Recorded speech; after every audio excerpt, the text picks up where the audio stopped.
జాగ్రత్తగా వినండి, మామూలు అనుకోకండి. వాక్యం అనేది రోజుకు ఒక దినం, రోజు రోజు కొత్తదనం వస్తుంది. ఇదే గొప్పతనం. బలహీనులమైన వాటిని, రోగము కలిగినటువంటి వాటిని, గాయపడిన వాటిని,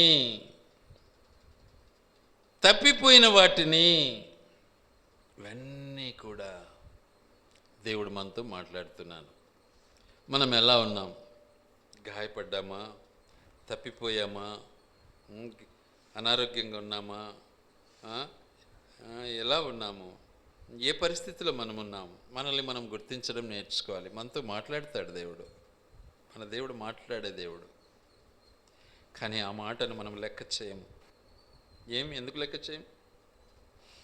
ఎందుకు లెక్క చేయమంటే మనకు లోకం తీయగా ఉంటుంది, లోక ఆశలు తీయగా ఉంటాయి, లోక వ్యవహారాలు తీయగా ఉంటాయి, శరీరం తీయగా ఉంటుంది.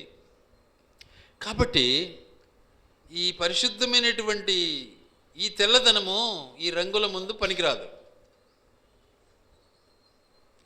గనుక మన పరిస్థితి ఏమవుతుంది అంటే రోగపీడితులమైపోతూ ఉంటాం, రోగాలలో ఉంటాం. ఎందుకు? మన హృదయం అలాంటిది. ఎలా ఉంటుంది మన హృదయము? ఒక్కసారి మనం జ్ఞాపం చేసుకుంటే ఇర్మియా గ్రంథంలో ఒక మాట అంటాడు దేవుడు. ఇర్మియా గ్రంథం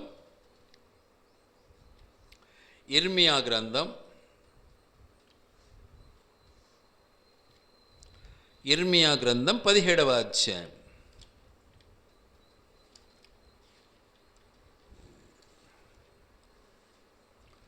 ఇర్మియా గ్రంథం 17వ అధ్యాయం 9వ వచనం చదువుకుందాం. హృదయము ఎలా ఉంటుంది? హృదయము అన్నిటికంటే మోసకరమైనది, అది ఘోరమైన వ్యాధి గలది, దానిని గ్రహింపగలవాడెవడు? మన హృదయము ఎలా ఉంటుంది అంటే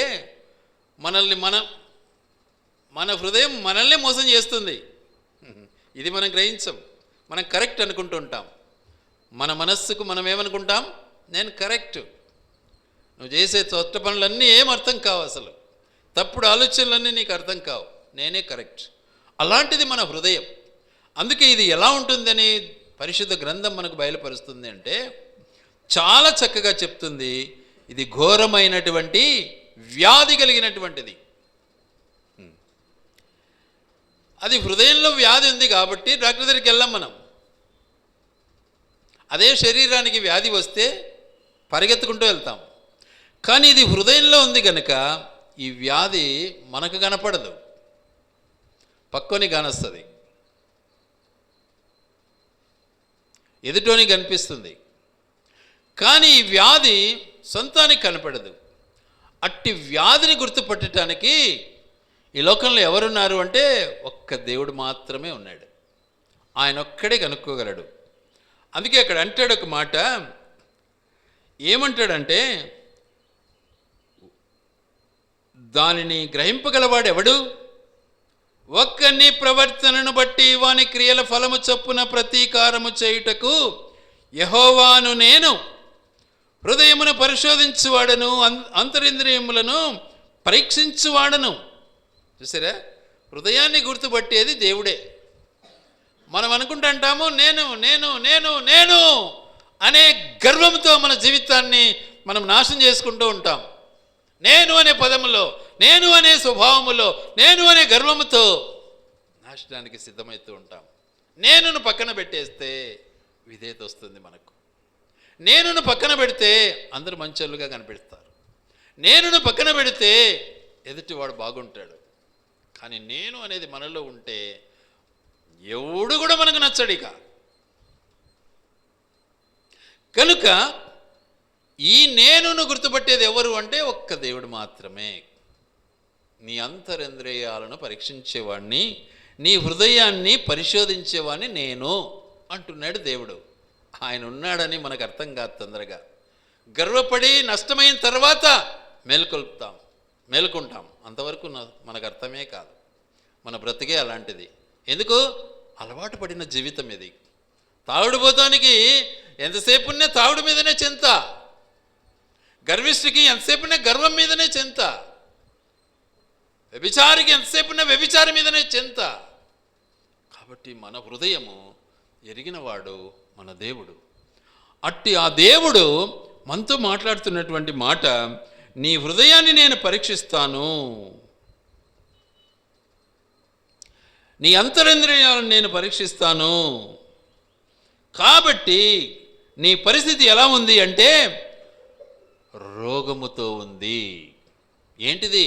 నీ హృదయం. నీ హృదయం ఏం రోగము? గర్వం అనే రోగముతో ఉంది. ఇహ సంబంధమైనటువంటి దురాశకు లోనైనటువంటి రోగముతో ఉంది. నేను అనే రోగముతో ఉంది, నువ్వెంత అనే రోగముతో ఉంది. అలాంటి రోగాలకు ప్రతీక మన హృదయం. కాబట్టి మన హృదయాన్ని మనం పరీక్షించుకోవాలి. మన హృదయ అంతరింద్రియాలను మనము పరిశోధించుకోవాలి. ఎవరిలో? వాక్యపు వెలుగులో. అందుకే వాక్యం అంటుంది ఒక మాట, హెబ్రీ పత్రిక 4:12లో ఏమంటుందంటే, హెబ్రీ పత్రిక 4:12,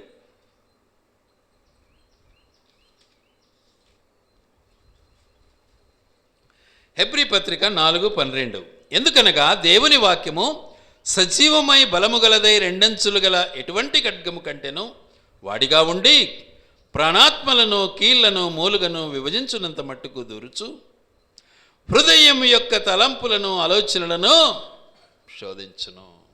వాక్యం ఒక్కటి మాత్రం పనిచేయగలదు, ఇక ఏది పనిచేయదు. దెబ్బ తగిలినప్పుడు రోంత మళ్ళీ యథావిధిగా తయారెత్తాం. ఎందుకంటే ఆరోగ్యం సరిలేనప్పుడు ఒక మాత్ర వేసుకుంటే అది కొంచెం అనుసరణ వస్తుంది, ఆ తర్వాత మళ్ళీ యథావిధిగా తయారవుతుంది. నొప్పులన్నీ అంతే. ఇప్పుడు ఈ నొప్పి ఆ నొప్పి పర్మనెంట్ ఇవన్నీ మనకు. కానీ అదేదో ట్యాబ్లెట్స్ వేసుకున్నప్పుడు, మెడిసిన్ తిన్నప్పుడు కొంచెము సుమారుగా ఉంటుంది, మళ్ళీ యథావిధిగా వస్తుంది. ఎవడు దీన్ని కంప్లీట్గా బాగు చేయలేడు ఎక్సెప్ట్ జీసస్. ఇది మనం గ్రహించేది నేర్చుకోవాలా, ఆ ఓర్పును సంపాదించుకోవాలా. గనుక దేవుడు మనతో మాట్లాడుతున్న మాట ఏంటంటే, ఇట్టి రోగము నుంచి నేను నివారణ చేయగలిగింది ఎవరు అంటే యేసు ఒక్కడే. అందుకనే కీర్తనకారుడు ఒక మాట అంటాడు, 38వ కీర్తన 3వ వచనము నుంచి, 38వ కీర్తన 3వ వచనము నుంచి, 38వ కీర్తన 3వ వచనము నుంచి,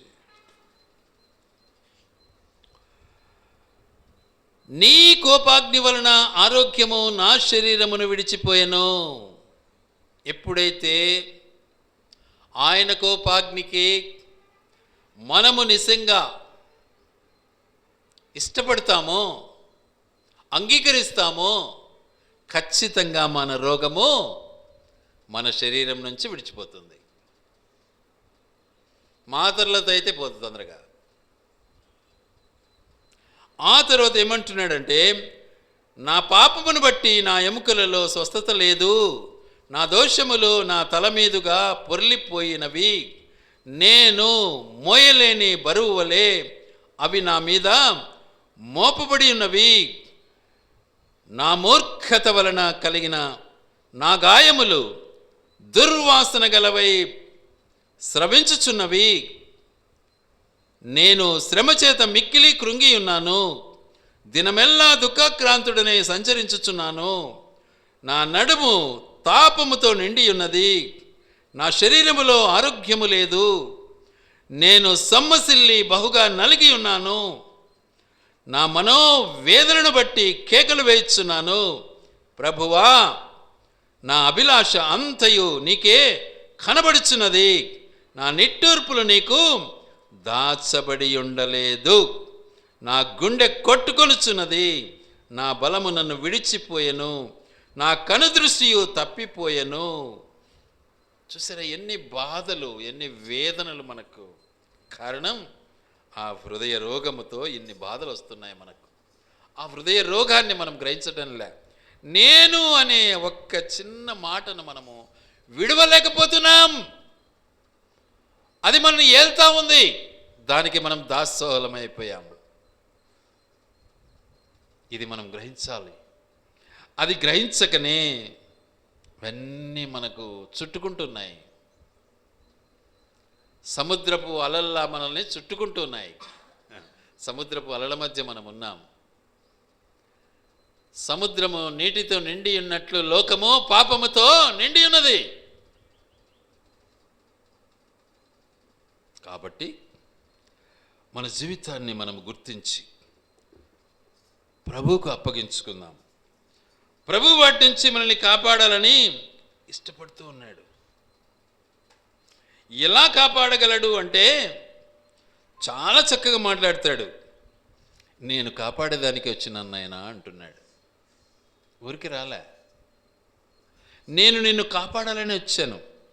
అందుకే ఏమంటాడు అంటే యోహాను సువార్త 10వ అధ్యాయం 11వ వచనం. యోహాను సువార్త 10వ అధ్యాయం 11వ వచనం.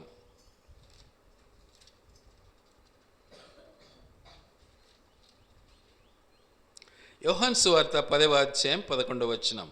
నేను గొర్రెలకు మంచి కాపరిని, మంచి కాపరి గొర్రెల కొరకు తన ప్రాణం పెట్టును. జీతగాడు గొర్రెల కాపరి కాడు గనుక గొర్రెలు తనవి కానందున తోడేలు వచ్చుడు చూచి గొర్రెలను విడిచిపెట్టి పారిపోవును. తోడేలు ఆ గొర్రెలను పట్టి చెదరగొట్టును. ఇది కాబట్టి మన దేవుడు మంచి కాపరి. మన కొరకు ప్రాణం పెట్టడానికి వచ్చాడు. మన కొరకు తన రక్తం కార్చడానికి వచ్చాడు. మన గాయాలను తను భరించడానికి వచ్చాడు. మన అపరాధమును ఆయన భరించడానికి వచ్చాడు. మన పాపమును ఆయన మోయటానికి వచ్చాడు. మన రోగమును సహించటానికి వచ్చాడు. ఇది మనం మర్చిపోయి నేను నేను నేను అనే నీచమైన నేనుతో మనమంతా నాశనమైపోతున్నాం. ఆ నేనును తీసేసుకుంటే సమాధానం ఉంటుంది. కుటుంబములో కానీ, సంఘములో కానీ, వ్యక్తిగతంగా కానీ నెమ్మది వస్తుంది. నేను అనే స్వభావం ఎప్పుడైతే మనలో ఉంటుందో సమాధానము రానే రాదు, నెమ్మది రానే రాదు, ఆరోగ్యం ఉండనే ఉండదు. బీపీలు, షుగర్లు. ఎందుకు? నేను నేను నేను బీపీ ఎక్కుతుంటుంది, నేను నేను షుగర్ ఎక్కుతుంటుంది. కాబట్టి వాటి నుంచి మనము దూరం కావాలి. అందుకే ఇంకొక మాట అంటాడు 18వ వచనంలో. ఏమంటాడంటే ఎవడునో నా ప్రాణమును తీసుకున్నాడు, నా అంతట నేనే దాన్ని పెట్టుచున్నాను, దాన్ని పెట్టుటకు నాకు అధికారము కలదు, దాన్ని తిరిగి తీసుకున్నటకు నాకు అధికారము కలదు. నా తండ్రి వలన ఈ ఆజ్ఞ పొందితినను, గొర్రెలను మేపటానికి, గొర్రెల కొరకు ప్రాణం పెట్టడానికి, మనుషులను రక్షించటానికి, మనుషులను కావలిగా కాయటానికి, మనుషుల కొరకు ప్రాణం పెట్టడానికి నేను సిద్ధం అంటున్నాడు మన దేవుడు. మనం సిద్ధమా? తప్పలు పడుతుంటాం. అవతలోనే ఎప్పుడు తప్పలు పడటం మేము మన బతుకు.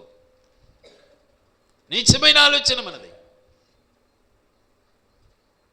కాబట్టి మన బ్రతుకును మనం సరి చేసుకుందాం. అప్పుడు దేవుని మనం ఆరాధించగలం. ఒప్పుకుందాం. వాటిని బట్టి దేవుని మనం స్తుతించాలి, ఆరాధించాలి. మనం ఎంతటి రోగస్తులమైనా, ఎంత పీడితులమైనా, ఎంత బలహీనులమైనా మన దేవుడు మన కొరకు తన ప్రాణం ఇచ్చి మనల్ని రక్షించడానికి ఈ లోకానికి వచ్చాడు. నేను మంచి కాపరిని, నీ కొరకు ప్రాణం పెట్టడానికి నేను వచ్చాను అని మనకు అభయం ఇస్తున్నాడు మన దేవుడు. అట్టి అభయం ఇచ్చి మన దేవుని మనము ఆరాధించాలి, నేర్చుకోవాలి. అలా మనం చేయలేకపోతే ఆయన్ను మనం అసలు ఆరాధించలేం. గనుక ఆయన వచ్చిన తన ఉద్దేశాన్ని సంపూర్ణంగా మన పట్ల నెరవేర్చాలని ఇష్టపడ్డాడు మన దేవుడు. కాబట్టి ఆయన చేసే గొప్ప కార్యాన్ని మనం జ్ఞాపకం చేసుకుందాం. యోహాను మొదటి పత్రిక 3వ అధ్యాయము 16వ వచనం. యోహాను మొదటి పత్రిక 3వ అధ్యాయము 16వ వచనం చదువుకుందాం. ఆయన మన నిమిత్తము తన ప్రాణము పెట్టెను గనుక దీని వలన ప్రేమ ఎట్టిదని తెలుసుకొనుచున్నాము. మనము కూడా సహోదరుల నిమిత్తము మన ప్రాణములను పెట్టబద్దులమై ఉన్నాం. ఎంత గొప్ప విషయం. పక్కోడు వస్తే మనం ఓర్వలేం, ఇంట్లో వాళ్ళని చూసి ఓర్వలేం, బయట వాళ్ళని చూసి ఓర్వలేం, మనమా ప్రాణం పెట్టేది వేరే వాళ్ళ కొరకు. ఎంత నీచమైన పని ఇది. బా బా బా బా బా చూడండి ఎలాంటి పరిస్థితి మన దేవుడు మనకు నేర్పిస్తున్నాడు. ఎంత చక్కటి మాట మనతో మాట్లాడుతున్నాడు మన దేవుడు. మన నిమిత్తము తన ప్రాణం పెట్టడానికి యేసుక్రీస్తు ప్రభువుల వారు వచ్చారు గనుక దీని వలన ప్రేమ ఎట్టిది అని మనకు తెలుస్తూ ఉంది. ఎప్పుడూ కారం పొడి పోసినట్లు మన బ్రతుకును మనము మడుతూ ఉంటే ప్రేమ ఎక్కడుంటుంది మనకు? ఇది వేషధారణ కాదా? ఆలోచించాలి.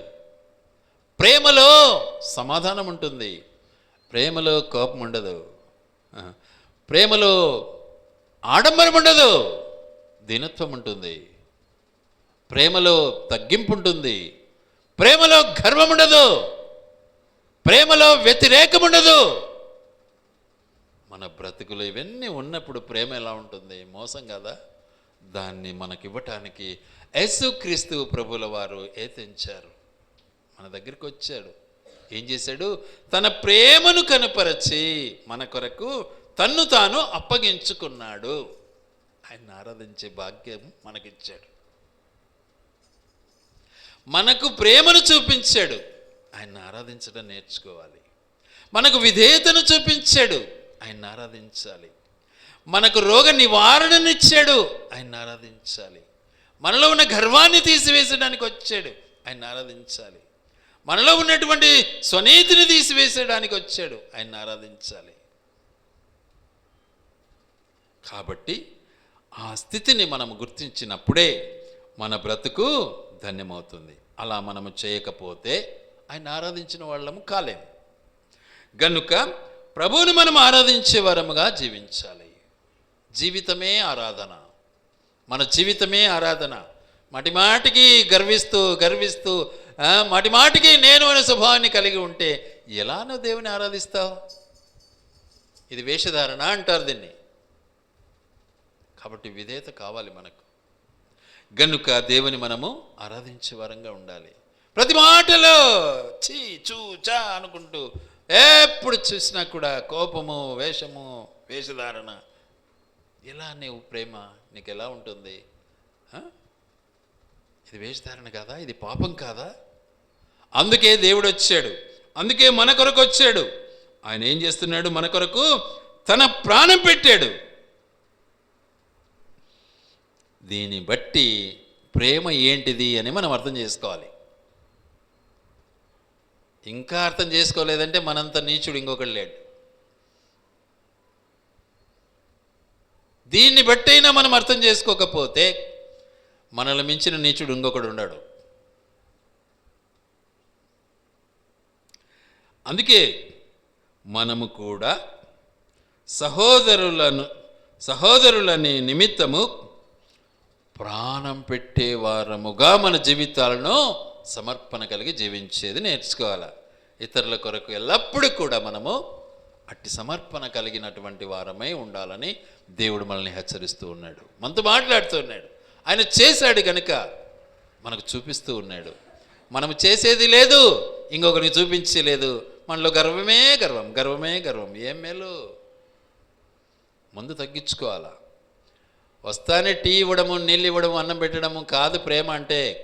నో, నీ విధేయత ప్రేమ, నీ తగ్గింపు ప్రేమ.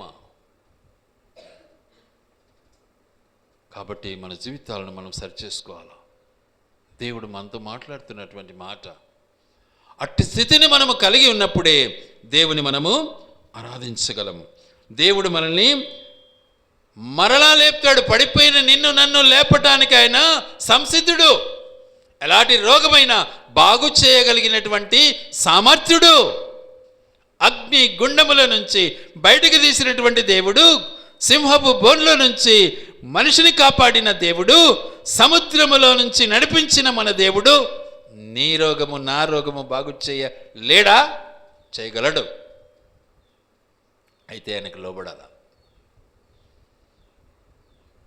అప్పుడు ఆయన తప్పకుండా మనల్ని బాగు చేస్తాడు.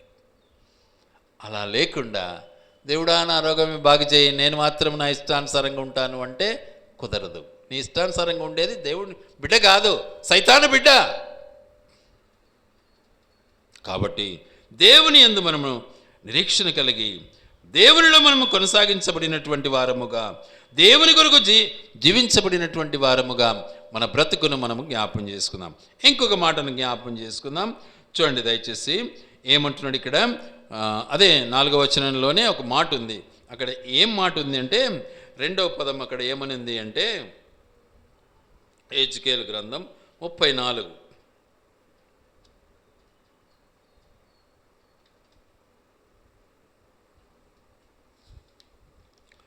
4వ వచనంలోనే ఇంకొక మాట ఉంది. ఎంతవరకు ఏం విన్నాము అంటే బలహీనత, రోగపు జీవితం అనేది విన్నాం. ఇప్పుడు గాయపడిన జీవితం, గాయపడిన వాటిని ఏం చేస్తున్నాడంట? కట్టడానికి ఇష్టపడుతున్నాడు మన దేవుడు. మనకు బాగా తెలుసు, మహానుభావుడు ఎవరు? గుడ్ సమరిటన్, మంచి సమరయుడు అనే పదం మనకు బాగా తెలుసు. ఆయన మహానుభావుడు యెరూషలేమును విడిచిపెట్టి పైనుంచి కిందికి దిగాలని ఇష్టపడ్డాడు. ఎవడన్నా కింది నుంచి పైకి పోవాలని ఇష్టపడతారు, కానీ పైనుంచి కిందికి దిగాలని ఇష్టపడ్డాడు. మార్గ మధ్యంలో ఏమైనారు? దొంగలు దోచుకున్నారు, బాగా తట్టడిసినారు, కొర ప్రాణంతో వదిలిపెట్టినారు. మాట్లాడదు, కొర ప్రాణంతో వదిలిపెట్టారు. అప్పుడు సమరయుడు అక్కడికి వెళ్తూ చూసి దయదలచి, కరుణించి, కటాక్షించి వెంటనే దగ్గరికి వెళ్ళి ఆయన గాయాలన్నీ తుడిచాడు, ద్రాక్షారసంతో శుభ్రం చేశాడు, కట్టాడు. ఎంత దయదలిచాడు చూడు. మనకు తెలుసు ఈ సత్యాలన్నీ. పూటగుళ్ళ ఇంటికి తీసుకెళ్ళి అక్కడ 2 దేనారాలను ఇచ్చి, అయ్యా నేను వచ్చేంత వరకు ఇదిగో ఈయనకు భోజనం పెట్టు అన్నాడు. మళ్ళీ వస్తాను, నువ్వు ఎక్కువ ఖర్చు పెట్టింటే నీకు ఇస్తానన్నాడు. కాబట్టి మన జీవితంలో ఈ సత్యాన్ని మనం ఎరగాలి. ఎందుకంటే మన పరిస్థితి ఎలా ఉంటుందో తెలుసా? చూద్దాం ఆ మాటను ఒకసారి. యెషయా గ్రంథం 1వ అధ్యాయం 6వ వచనం. యెషయా గ్రంథం 1వ అధ్యాయం 6వ వచనం.